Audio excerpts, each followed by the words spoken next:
Welcome in Dark Web. नमस्कार दोस्तों, मैं हूं सिद्धार्थ और आप हैं मेरे YouTube चैनल पर। तो दोस्तों, आज हम बात करेंगे डार्क वेब के बारे में।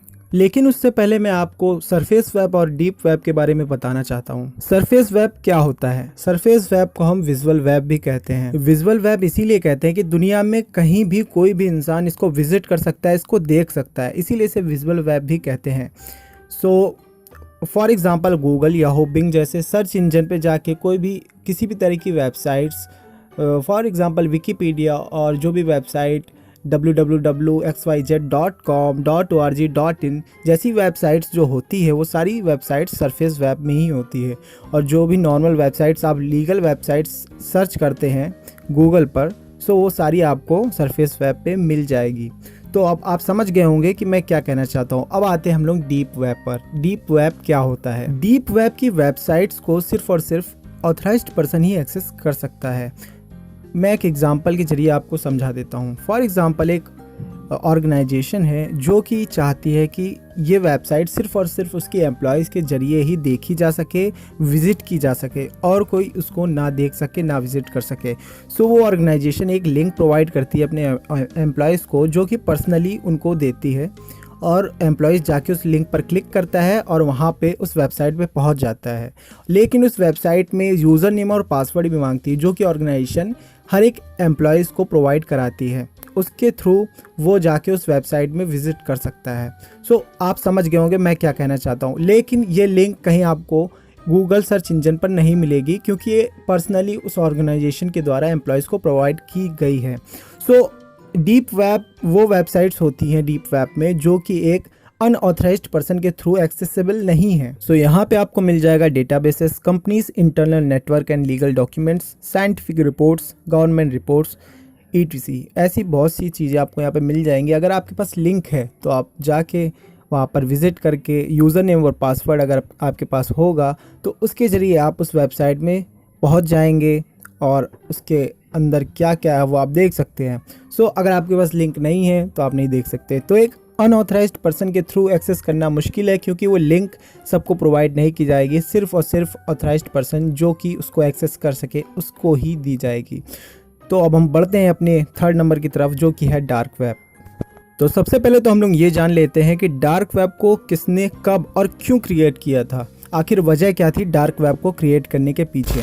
US डिपार्टमेंट ऑफ डिफेंस की दो रिसर्च ऑर्गेनाइजेशन ने 1990 में टॉर ब्राउज़र को बनाया।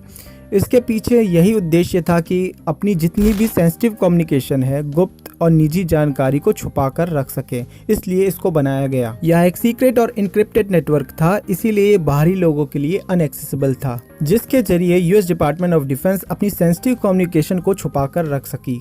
बाद में इसको as a open source software public के लिए लॉन्च कर दिया गया।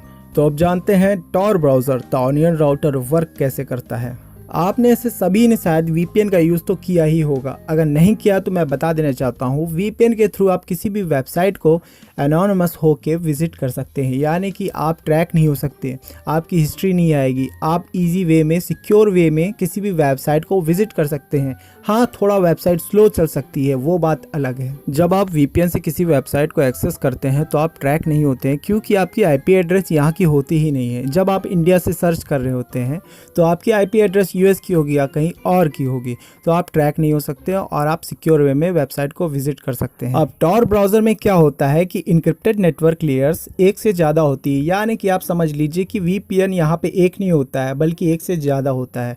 तो ऐसे में आपको ट्रैक कर पाना बहुत मुश्किल है, क्योंकि आपकी IP एड्रेस हर 15 मिनट में यहाँ पर चेंज होती रहती है। तो जब IP एड्रेस ही चेंज होगी तो आपको कोई ट्रैक कैसे कर पाएगा। अब टॉर ब्राउज़र के थ्रू आप जितनी भी वेबसाइट को एक्सेस करते हैं उनके डोमेन नेम, यानी कि वेबसाइट के नेम के आखिर में .onion होता है। सो डार्क वेब में आपको किस तरह की वेबसाइट्स मिल जाएगी। पॉलिटिकल प्रोटेस्ट कम्युनिकेशन, तो यहाँ पे कुछ लोग, किसी कंट्री के कुछ लोग होते हैं जो कि अपनी गवर्नमेंट के खिलाफ बातें करते हैं, जो कि उस कंट्री में रहकर वो नहीं कर सकते, क्योंकि गवर्नमेंट उन पर नज़र रखती है। तो यहाँ पे वो खुल के बातें कर सकते हैं, कोई इन्हें ट्रैक नहीं कर सकता। तो इस तरह की आपको वेबसाइट्स और कम्युनिकेशन स्टॉक मिल जाएगी। सो फर्स्ट नंबर पे हो गया political protest. Second one is drug trafficking. So इसमें कुछ ऐसी वेबसाइट्स आपको मिल जाएंगी जो ड्रग्स बेच रही होती हैं। जाली और नकली वीज़ा और पासपोर्ट्स बनाने वाली वेबसाइट्स मिल जाएंगी। दूसरों का ATM card, debit card, fake जाली ATM card, debit card, visa, passports, ऐसी सारी वेबसाइट्स मिल जाएंगी जो ये सब इलीगल एक्टिविटीज़ करती हैं। Illegal porn websites, for example child pornography, ऐसी बहुत सारी चीज़ें जो इलीगल है और बहुत सारी चीज़ें हैं उसमें जो आप वहाँ पे पा सकते हैं, लेकिन आपको वहाँ पर विज़िट नहीं करना चाहिए क्योंकि वहाँ पे ऐसे बहुत सारे हैकर्स होते हैं। जब वहाँ से अगर आप किसी वेबसाइट के थ्रू किसी फाइल को डाउनलोड करेंगे तो हो सकता है उसमें वायरस हो, जिससे आपके सिस्टम में वायरस आ जाए और आपका सिस्टम ख़राब हो जाए। तो इस तरह की चीज़ों से बचने के लिए मैं कह रहा हूँ कि आप इस वेबसाइट्स को एक्सेस ना करें बिल्कुल भी। इस वीडियो को बनाने का मेरा उद्देश्य आप तक इन्फॉर्मेशन पहुँचाना है और डार्क वेब की इन्फॉर्मेशन आप तक पहुंच चुकी है और डीप वेब क्या होता है और सरफेस वेब क्या होता है ये भी आप जान चुके हैं। ऐसी और वीडियोस देखने के लिए मेरे चैनल को सब्सक्राइब कर लीजिए। बेल आइकन पर प्रेस करने के बाद ऑल नोटिफिकेशन पे क्लिक कर दे, जिससे जब भी मैं कोई नई वीडियो डालूंगा तो आप तक नोटिफिकेशन पहुंच जाएगी।